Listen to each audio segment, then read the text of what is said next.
ربنا يتمم لك بخير يا سامي يا ابني. انا واثق يا ماما ان العروسه تعجبك قوي. مادام عجباك يا ابني ضروري تعجبني. ربنا يخليكي ليا. بس يا ابني مش كان احسن تدي خبر لابوها؟ ابدا كده احسن. اللي يعجبك يا سامي يا ابني. استنى عندك يا اسطى. ايوه هنا.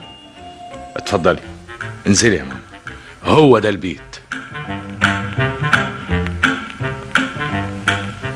اهلا يا عادل بيه، اهلا. دي خطوه عزيزه والله العظيم، دي خطوه عزيزه. الف شكر. شوف البيت نور ازاي يا عصفوري بيه. ده منور بوجودك يا حسونه بيه. امال فين ليلى يا زكيه؟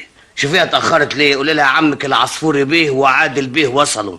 دي قطعا مش عارفه، لانها مشتاقه جدا تشوف عمها وابن عمها عادل بيه. صحيح يا عمي، انا عمري ما شفت ليلى. ما هو ده غلط يا عادل يا ابني، دي ليلى نفسها تشوفك من كتر ما سمعت عنك.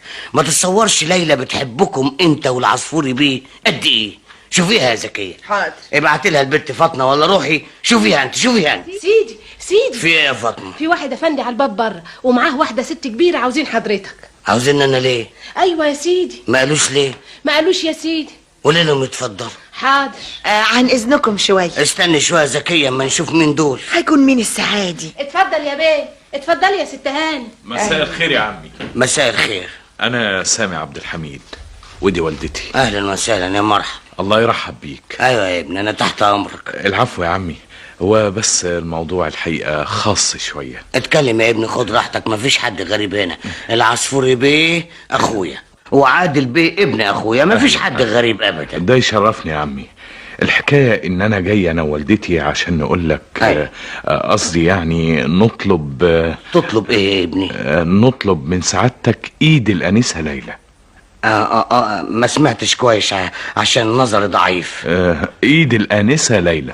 انا اسف يا استاذ، اسف جدا وجدا كمان. ليه يا عمي، هو في حاجه؟ ايوه طبعا، ليلى مخطوبه. إيه؟ واكتر من كده خاطبها قاعد قدام سيادتك دلوقتي، عادل بيه ابن العصفوري بيه. كده؟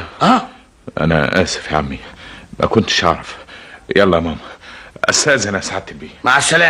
مع السلامه يا ابني. قوم يا زكيه وصل الاستاذ ووالدته للباب وشوفي ليلى غابت ليه.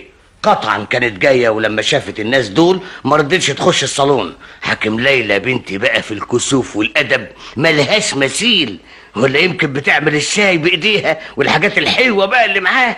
انا الحقيقه ما شفت الست بيت زي ليلى دي ابدا.